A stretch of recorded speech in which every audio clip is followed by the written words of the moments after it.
Assalamu alaikum everyone. I'm Abrar Wani. Today I will discuss about myocardial infarction. Before starting, subscribe the channel Nursing Obsessed to get more updates and videos. So let's start with the introduction. आपको पता ही होगा कि muscle cells जो हमारी body में होते हैं उनको ऑक्सीजन बहुत ज़रूरी होता है, जो ऑक्सीजन हमारा ब्लड सप्लाई करता है टुवर्ड्स द मसल्स। अगर कभी कभार ब्लड सप्लाई बंद हो जाए मसल्स की तरफ, उस वजह से ब्लड मसल्स में क्या होता है, हाइपोक्सिया होता है या इस्टीमिया होता है, which ultimately lead to death of muscle cells. Okay, same is the case of myocardial infection. यहाँ पे क्या होता है, sudden occlusion of coronary artery which leads to lack of blood supply to the myocardium resulting in the myocardial cell death. Okay, जो भी हमारा जो heart है उसको कंटिन्यूसली सप्लाई करता है blood coronary arteries, for example this myocardium, इसको continuously supply करता है ब्लड कॉर्नरी आर्टरीज। अगर इन कॉर्नरी आर्टरीज को कभी कभार इनमें कोई थ्रोम्बस, कोई क्लॉट या कोई लिपिड पार्टिकल फंस जाए जिसकी वजह से कॉर्नरी आर्टरीज ओक्लूड हो जाए, उसकी वजह से क्या होता है, कुछ पार्ट्स में जो मायोकार्डियम के कुछ पार्ट्स हैं वहाँ पे ब्लड सप्लाई नहीं पहुँचता है अच्छे से, मतलब ऑक्सीजन सप्लाई नहीं पहुँचता अच्छे से, जिसकी वजह से जो मसल्स होते हैं वहाँ पे, फॉर एग्जाम्पल मैं यहाँ पे रेड मार्क करता हूँ, यहाँ पे अच्छे से नहीं पहुँचा, यहाँ पे अच्छे से ब्लड सप्लाई नहीं पहुँचा।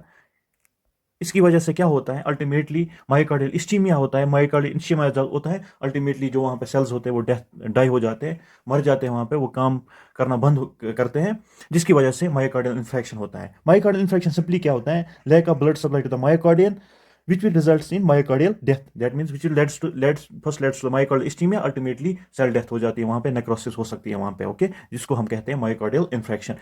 इस मायोकार्डियल इन्फेक्शन की वजह से बहुत सारी कॉम्प्लिकेशंस, बहुत सारे सिम्टम्स होते हैं, जो इवन के एक पेशेंट को कार्डियक अरेस्ट भी उसमें हो सकता है। Okay, so myocardial infection is the leading cause of death world wide. Okay, cardiac disease में myocardial infection leading cause of death है पूरे वर्ल्ड में। मोस्ट कॉमन साइट क्या है मायोकार्डियल इन्फेक्शन का, interior wall of left ventricle. Okay, जिसको हम बोलते हैं इंटीरियर वॉल एमआई, ठीक है ना, interior wall of left ventricle most common site है, जिसको हम बोलते हैं इंटीरियर वॉल एमआई। ओके, आगे बढ़ते हैं।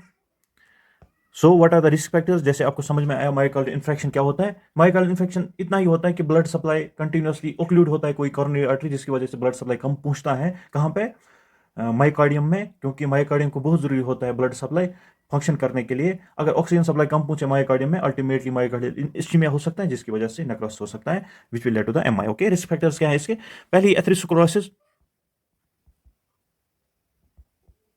Okay, atherosclerosis means simply accumulation of lipids in the blood vessels. Okay, इतना ही आपको याद रखना है। मैं यहाँ पे लिखूंगा accumulation of lipids in the blood vessels और आर्टरीज। ओके, जो लिपिड्स होते हैं वो आर्टरीज में फंस जाते हैं, जिसकी वजह से अल्टीमेटली वहाँ थ्रोम्बस बन जाता है, which will lead to the occlusion of the artery, जिसकी वजह से MI हो सकता है। Okay, so the patients having the atherosclerosis are at the risk of getting the MI। Okay, next CAD, coronary artery disease, जिसको भी हो, it can lead to the MI, coronary artery disease। okay, these are main leading causes। okay, ऐसी smoking is the main cause of the MI। कभी कभार आपको exams में आए, which are the following are the main risk factors for MI। Smoking is the right answer, smoking is the main cause of MI world wide. Okay, ऐसी hypertension की वजह से clot फंस जाएगा कहीं पे, which will lead to the thrombus formation. ऐसी obesity, ऐसी sedentary lifestyle, lack of exercises, sedentary lifestyle, lack of exercises, high fat diet. Okay, ऐसी स्ट्रेस एंड लास्टली हम बोल सकते हैं इंक्रीज कोलेस्ट्रॉल लेवल, जिसको हम बोलते हैं hyperlipidaemia. Okay, hyperlipidaemia. Okay, increased more than 200 cholesterol level, जिसको भी इंक्रीज्ड कोलेस्ट्रॉल लेवल हो, that is at the risk of getting the MI. So the risk factors क्या हैं, mainly atherosclerosis, coronary artery disease और स्मोकिंग मोस्ट कॉमन होते हैं। Okay, ऐसी hyperlipidaemia, increase cholesterol level, sedentary lifestyle, lack of activities, hypertension, obesity and stress. Okay, इसके बाद आता है पैथोफिजियोलॉजी, वो आपको समझना है अच्छे से। पैथोफिजियोलॉजी में अगर आपको समझ में आए, ऑटोमेटिकली आपको ये समझ में आएगा कि होता क्या है एमआई में। सी हियर, बहुत इजी है ये। ड्यू टू एनी कॉजेज और risk factors, due to any causes किसी भी काज की वजह से या किसी भी रिस्क फैक्टर की वजह से क्या हो सकता है, जैसे हाइपरटेंशन हो, जैसे हाई कोलेस्ट्रॉल डाइट हो, जैसे एथेरोस्क्लेरोसिस हो, जैसे कोरोनरी आर्टरी डिजीज हो, उन काजेस की वजह से क्या हो सकता है, ओक्लूजन इन कोरोनरी आर्टरी में क्या हो सकता है, ओक्लूजन, ओके, किसकी वजह से, विद थ्रोम्बस, यहाँ बोल सकते विद क्लॉट, किसी जगह फंस जाए, थ्रोम्बस बन जाए, या लिपिड एथेरोस्क्लेरोसिस में जैसे, ओके, ये फंस जाए, उसकी वजह से ओक्लूजन हो जाए, उसकी वजह से यहाँ बोल सकते हैं हम, उसकी वजह से ऑब्स्ट्रक्शन हो जाए, ठीक है ना, ओक्लूजन और ऑब्स्ट्रक्शन की वजह से क्या होता है वहाँ पे, वासोस्पाज्म पहले ही होता है, वासोस्पाज्म, जैसे ही ओक्लूजन कहीं पे होता है, for example this is the artery, यहाँ पे ओक्लूजन हो जाए, ये जो आर्टरीज के लेयर्स हैं इनमें इन्फ्लेमेशन हो जाते हैं, उसको हम बोलते हैं वासोस्पाज्म ऑफ कोरोनरी आर्टरी। बेटा जब भी vasospasm of coronary artery हो, which it will send the pain message towards the chest area, which will cause retrosternal chest pain, जिसको हम बोलते हैं एंजना, ओके। सो MI जिसको भी हो उसको एंजना होता है, ठीक है ना। vasospasm of coronary artery जब हो, उसके बाद क्या होता है, लैक ऑफ ब्लड सप्लाई, तो मायोकार्डियम में कम ब्लड सप्लाई जाता है, क्योंकि वहाँ पे एक तो इन्फ्लेमेशन होती है और ऊपर से वहाँ पे ओक्लूजन पहले से ही हुई होती है, ओके। जब भी कम ब्लड सप्लाई पहुंचे मायोकार्डियम की तरह, मैंने पहले ही बोला, it will lead to the myocardial ischaemia, okay. इसकी वजह से क्या हो सकता है, मायोकार्डियल इस्चीमिया। जब बेटा मायोकार्डियल इस्चीमिया होता है, उसकी वजह से सेल डेथ होना स्टार्ट होता है, जो स्कार टिश्यू वहाँ पे होता है उसको नेक्रोसिस होता है, okay. Necrosis develop in scar tissue, okay, necrosis develop in scar tissue. इसके बाद क्या होता है, जो size and shape of ventricles है वो ऑटोमेटिकली चेंज होता है, क्योंकि जो सेल डेथ की वजह से सेल डाई हो जाते हैं वहाँ पे नेक्रोसिस हो जाते हैं। It can change size and shape of the ventricles, change in size and shape of ventricles, ये आपको याद रखना है, change in size and shape of ventricles, okay. इसके बाद क्या होता है, जब भी वेंट्रिकल्स का साइज एंड शेप चेंज हो, वेंट्रिकल्स काम करना बहुत कम शुरू करती हैं, ठीक है ना, मतलब काम ही नहीं करते हैं वहां पे, it can cause finally conduction system failure, okay. जब भी वेंट्रिकल्स कम काम करती हैं, it can cause conduction failure, okay. Conduction failure कैसे हो सकता है, क्योंकि कम ऑक्सीजन की वजह से वहां पे एसिडोसिस क्रिएट होता है, एसिडिक एनवायरनमेंट क्रिएट होता है, which can cause the conduction system failure, and ultimately the patient undergoes cardiac arrest. Patient में क्या होता है, कार्डियक अरेस्ट।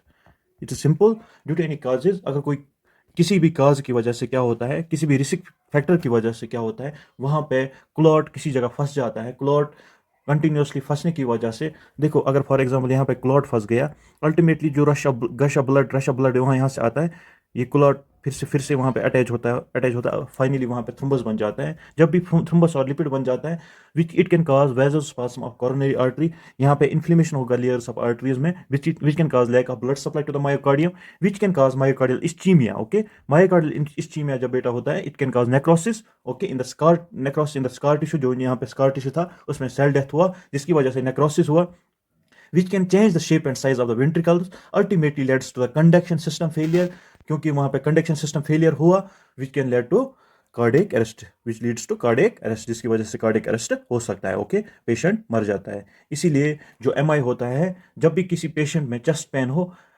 उसको जल्द ही हॉस्पिटल लेना चाहिए। वहाँ पे डिफरेंट टाइप्स ऑफ टेस्ट होते हैं जो मैं डायग्नोसिस में आपको बताऊंगा, ताकि हमें पहले ही पता चले कि पेशेंट में ओक्लूजन या किसी जगह थ्रोम्बस फॉर्मेशन हुआ, हम वैसे ही मैनेज करेंगे पेशेंट को, okay. It can finally lead to cardiac arrest, ये आपको याद रखना है इतना। इसके बाद आता है हमारा सिम्टम्स, ओके। सिम्टम्स में पहले ही परसिस्टेंट क्रशिंग सबस्टर्नल पेन, जिसको हम बोलते हैं एंजिना। एंजिना इसमें होता है यूजुअली, मैंने बोला था पहले पिछली क्लास में आपको, टाइप्स ऑफ एंजिना मैंने पढ़ाया था, उसमें कौन सा टाइप होता है, यूजुअली अनस्टेबल एंजिना सीन होता है in the patients having MI, unstable angina, okay. Pain कैसी होती है, परसिस्टेंट, ओके, कंटिन्यूस पेन होती है, क्रशिंग पेन होती है, परसिस्टेंट क्रशिंग पेन, और रेडिएटिंग पेन होती है। रेडिएटिंग कहाँ पे, जैसे मैंने पढ़ाया था आपको एंजिना में, रेडिएटिंग टुवर्ड्स द नेक, जा, left shoulder and arm, okay. मैं यहाँ पे लिखूंगा कहाँ से रेडिएट होता है, रेडिएट्स टू नेक, जा, left shoulder and arm, okay. कहाँ कहाँ पे, नेक, जा, left shoulder and arm, these are the features of the pain present in the MI, okay। Week pulse होता है इसमें पेशेंट में, कूल कामी स्किन होता है, वीक पल्स क्यों होता है, क्योंकि पेशेंट में प्रेजेंट होता है टेकिकार्डिया, ओके, साइनोसिड होता है पेशेंट, ओके, लेथर्जिक होता है, डायफोर्सिस हाइपोटेंशन, ओके, लेथर्जी डायफोर्सिस हाइपोटेंशन आता है हमें अगर शॉक लाइक सिम्टम्स हो, अगर पेशेंट का बीपी कम हो then shock like symptoms are present, then shock like symptoms are present. Shock like symptoms में क्या होता है आपको, जो आपका सिस्टोलिक बीपी होता है that is less than 80 mmHg, week pulse होता है, कूल कम स्किन होता है, साइनोसिस होता है, लेथर्जिक होता है, एक्सेसिव स्वेटिंग जिसको हम डायफोर्सिस कहते हैं, या ओलिग्यूरिया होता है प्रेजेंट, अगर क्या हो शॉक लाइक सिम्टम्स प्रेजेंट हो पेशेंट में, ओके। सो जब भी पेशेंट आए इन द इमरजेंसी सेटिंग पहले ही आप उसके फिजिकल एग्जामिनेशन कीजिए, उसके वाइटल्स चेक कीजिए, okay. Fever is there, fever क्यों होता है, क्योंकि इन्फ्लेमेटरी मीडिएटर्स की वजह से, इन्फ्लेमेशन की वजह से फीवर हो सकता है। डिस्निया एंड डिसरिदमिया होता है वहां पे, ओके। डिसरिदमिया में क्या होता है, जो नॉर्मल रिदमिक बीटिंग होती है उसमें डिस्टर्बेंस आती है, okay. Feeling of fear and anxiety आप देख सकते हो in the patient having the MI, okay. इतना आपको याद रखना है in the symptoms part. Next is diagnosis of the MI, myocardial infection is very important. Diagnosis part बहुत इंपॉर्टेंट होता है। अगर कभी कभार आपको पेशेंट आता है with chest pain to the emergency department, आप क्या करोगे पहले ही वहां पे, वो मैं पढ़ाऊंगा आपको in the diagnosis in the management part. देखो डायग्नोसिस में क्या करना है आपको, पहले ही असेसमेंट करना है। असेसमेंट में आपको देखना है पास मेडिक जो भी उसके साथ अटेंडेंट्स होंगे उसको आपको पूछना है about pass medical history and any surgical history, any और डाइट हिस्ट्री जरूरी पूछना है, क्योंकि आपने रिस्क फैक्टर में पढ़ा होगा हाइपरलिपिडीमिया वगैरह और sedentary lifestyle, okay. And physical examination में देखना है आपको पेन कहाँ पे रेडिएटिंग है, कौन सा टाइप ऑफ पेन है वो आपको देखना है, प्रेजेंट कहाँ पे है पेन, पेशेंट को बोलना है पेन आप क्या फील कर रहे हो, वो आपको फिजिकल एग्जामिनेशन, और इवन वाइटल साइंस आपको देखना है, यूजुअली बीपी आपको देखना है, क्योंकि मैंने बोला था आपको एमआई में प्रेजेंट होता है शॉक लाइक सिम्टम्स, ओके। इसके बाद आपको जल्द ही ईसीजी करना होता है पेशेंट को। ईसीजी ईसीजी यूजुअली डिटरमाइन करता है पेशेंट को एमआई है या नहीं, इसीलिए ईसीजी यूजुअली जब भी पेशेंट आए इमरजेंसी सेटिंग में पहले ही ईसीजी करो फिजिकल एग्जामिनेशन के बाद। ईसीजी में क्या देखोगे आप, पहले ही वहां पे होता है एसटी एलिवेशन, जिसको हम बोलते हैं STEMI STEMI,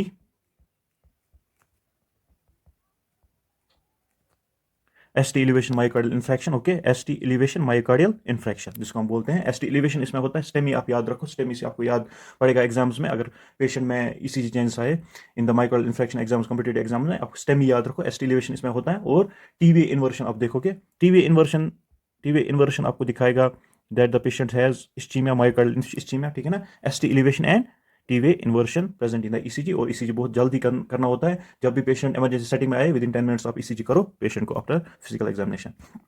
after that you have to check the blood level of cardiac markers, very important, okay. Exams में आते हैं ये कार्डिक मार्कर्स, एक ना एक क्वेश्चन जरूरी आता है। कार्डिक मार्कर्स यूजुअली इंक्रीज होते हैं due to damaged cardiac muscles, okay. क्यों होते हैं, अगर कोई पूछे आपको, due to damaged cardiac muscle, जो इन्फ्लेमेटरी मीडिएटर्स वो निकलते हैं ब्लड में, डैमेज्ड कार्डिक मसल्स, जो आर्टरी थी वो डैमेज हो गई, उसके मीडिएटर्स निकले ब्लड में, so cardiac markers will be increased. क्या क्या इंक्रीज होता है, पहले ही first serum creatinine phosphokinase, serum creatinine phosphokinase, okay, जिसको हम दूसरा बोलते हैं CPKMB, serum creatinine phosphokinase, okay. ये राइज होता है within hours of the injury, और उसका पीक रहता है अप टू 18 आवर्स, ओके। ये आपको याद रखना है, peak up to 18 hours. Serum creatinine phosphokinase एक कार्डियक मार्कर है जो आप ब्लड में देख सकते हो within 18 hours, okay. It will detect that the patient has acute ischemic attack, okay. ऐसे ही दूसरा ट्रोपोनिन टी, ओके। तीसरा है ट्रोपोनिन आई, ओके। ये दो टेस्ट हम हॉस्पिटल सेटिंग्स में करते हैं। जो ट्रोपोनिन टी होता है ये यूजुअली ज्यादा होता है हॉस्पिटल सेटिंग्स में, ठीक है ना। ट्रोप टी एंड ट्रोप आई, इसको बोलते हैं ट्रोपोनिन मार्कर। ये एक प्रोटीन कंपोनेंट होता है कार्डियक मसल का, troponin protein component of cardiac muscles, protein component of cardiac muscle. और भी एक है जिसको हम बोलते हैं ट्रोप सी, ये हम यूजुअली नहीं करते हैं।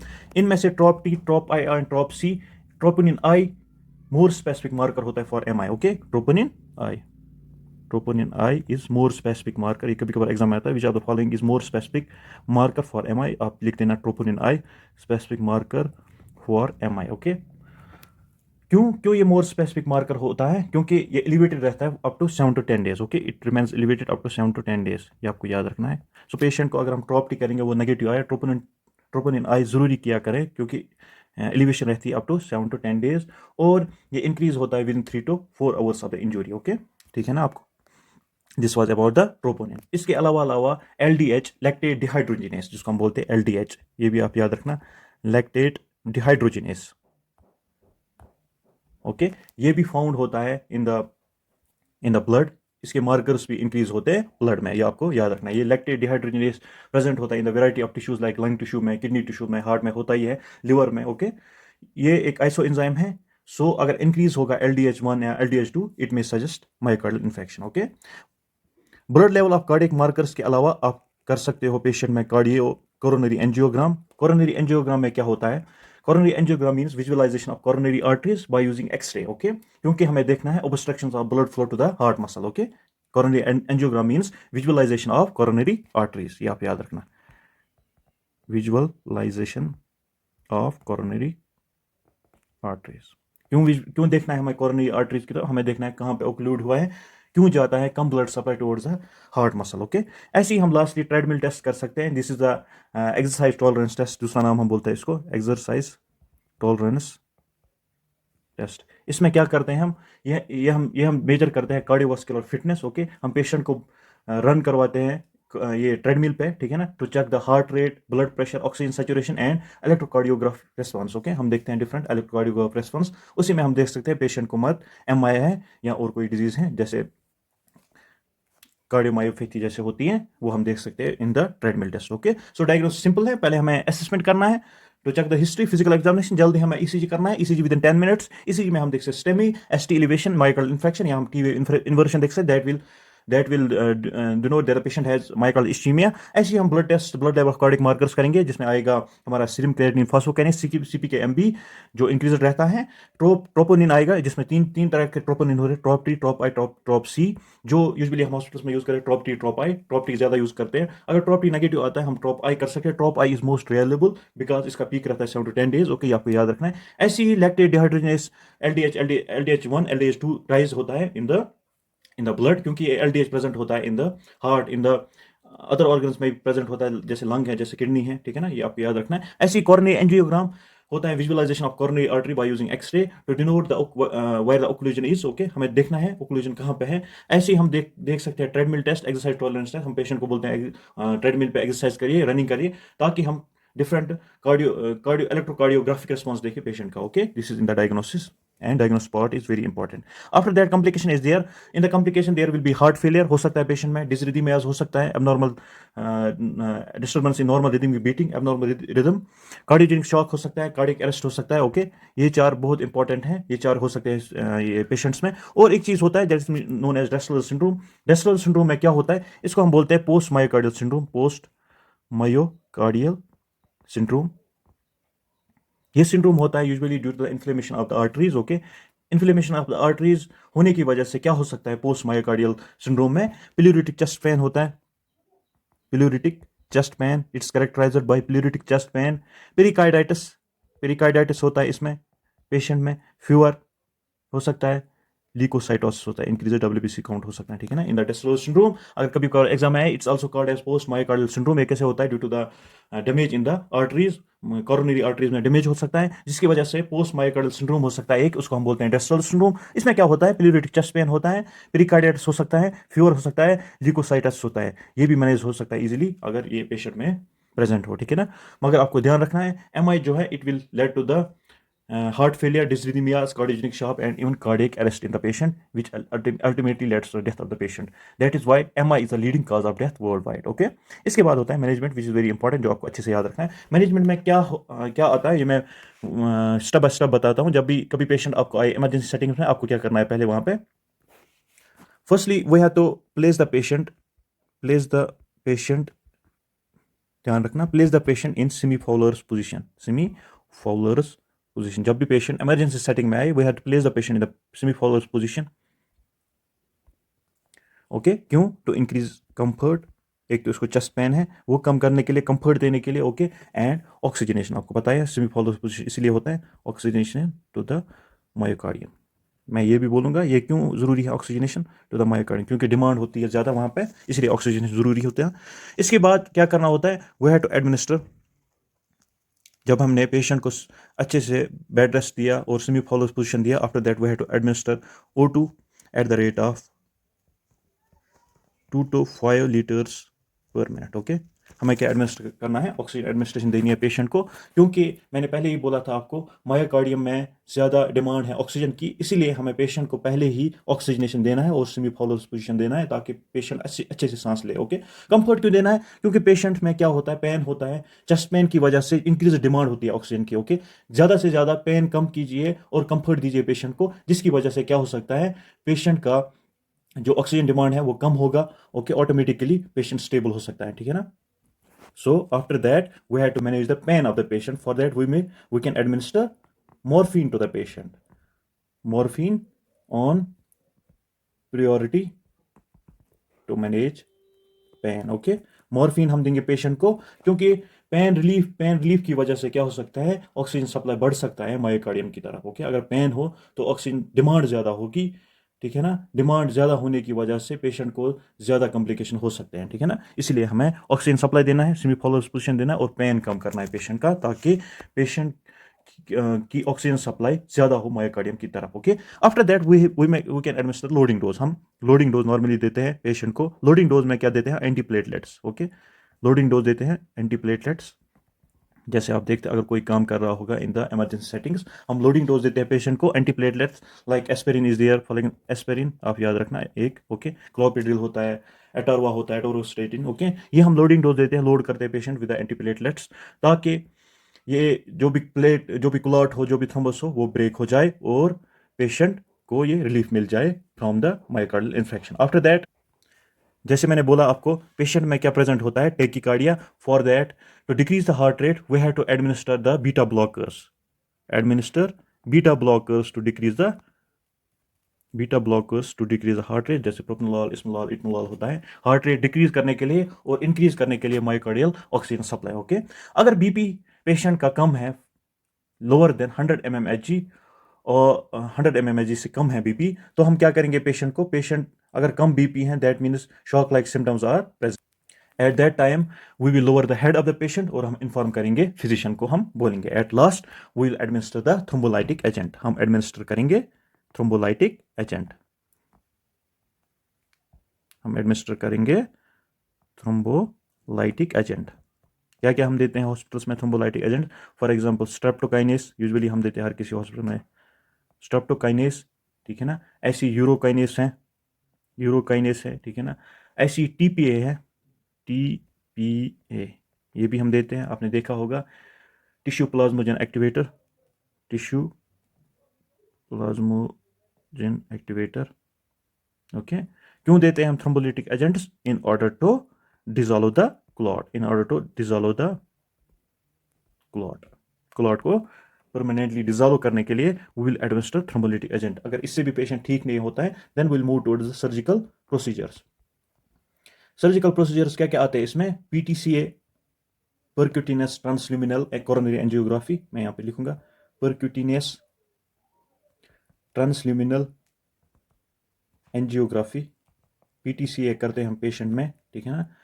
जैसे हम एक लुमिन डालते हैं अंदर कोरोनरी आर्टरीज में, वहाँ पे कैथेटर होता है, बैलून इन्फ्लेट होता है, जिसकी वजह से जो ओक्लूड आर्टरी वो खत्म हो जाता है, जो थ्रोम्बस होता है वहाँ वो खत्म हो जाता है। ऐसे हम स्टेंट्स भी डाल सकते हैं, कोरोनरी आर्टरी स्टेंट, या लास्टली हम कर सकते हैं कोरोनरी आर्टरी बाईपास ग्राफ्ट, ठीक है ना। ये हम सर्जिकल प्रोसीजर्स यूज़ करते हैं। अगर किसी को समझ नहीं आता है और डिटेल चाहे, मैं इसके लिए अलग क्लास दूंगा, आप कमेंट बॉक्स में बोल सकते हैं। Okay, so this was about the management. आप फिर से देखिए, मैनेजमेंट बहुत इंपॉर्टेंट है। जब भी पेशेंट आए इमरजेंसी सेटिंग्स में हॉस्पिटल में, आप क्या करोगे, पहले ही आपको पेशेंट को कंफर्ट देना है, सेमी फॉलोस पोजीशन देना है फॉर द प्रॉपर ऑक्सीजनेशन, क्योंकि डिमांड ज़्यादा है, और ऑक्सीजन सप्लाई कनेक्ट करना है up to 2 to 5 litres. Okay, comfort क्यों देना है हमें, कंफर्ट इसलिए देना है क्योंकि जो भी मायोकार्डियल डिमांड ज़्यादा होगी पेन की वजह से, in order to relieve the pain we have to give comfort to the patient. Pain के लिए हम क्या कर सकते हैं, हम एडमिनिस्टर कर सकते हैं मॉर्फिन पेशेंट को। ओके, उसके बाद हम लोडिंग डोज देते हैं, जैसे एंटीप्लेटलेट, एस्पिरिन, एटोरोस्टेटिन देते हैं, हम क्लोपिड्रिल देते हैं to break the clot. Okay, इसके बाद हम देख सकते हैं anti beta block adrenergic beta blockers, ठीक है ना। बीटा ब्लॉकर्स क्यों देते हैं, क्योंकि टेकिकार्डिया होता है, वीक प्लस होता है, हमें टेकिक होता है पेशेंट, उसकी वजह से हम बीटा ब्लॉकर्स लाइक प्रोप्रानोल, इस्मोलॉल, जिसकी वजह से हार्ट रेट नॉर्मलाइज हो जाती है। उसके बाद लास्टली हम एडमिनिस्टर थ्रोम्बोलिटिक एजेंट्स दे सकते हैं, streptokinase, urokinase, TPA, tissue plasminogen activator. Okay, एक चीज़ याद रखना, स्ट्रेप्टोकाइनेस यूजुअली हम इन्फ्यूजन में देते हैं, या ये चीज़ें हम इन्फ्यूजन्स में देते हैं, इतना आप याद रखना। ओके, आफ्टर दैट अगर पेशेंट रिलीव नहीं हुआ, we can go for the surgical procedure like PTCA, percutaneous transluminal angiography, stents हम डाल सकते हैं। ओके, फाइनली हम लास्टली कर सकते हैं और एक चीज़, coronary artery bypass graft. Okay, this was all about the myocardial infection. I hope आपको समझ में आया होगा कि मायोकार्डियल इन्फेक्शन क्या होता है, इसकी पैथोफिजियोलॉजी क्या है, इसकी डायग्नोस, कॉम्प्लिकेशन और इसका ट्रीटमेंट क्या हो सकता है in the emergency setting. This was all about today. Thank you. Like and subscribe Nursing Officers to get more updates and videos. Allah Hafiz.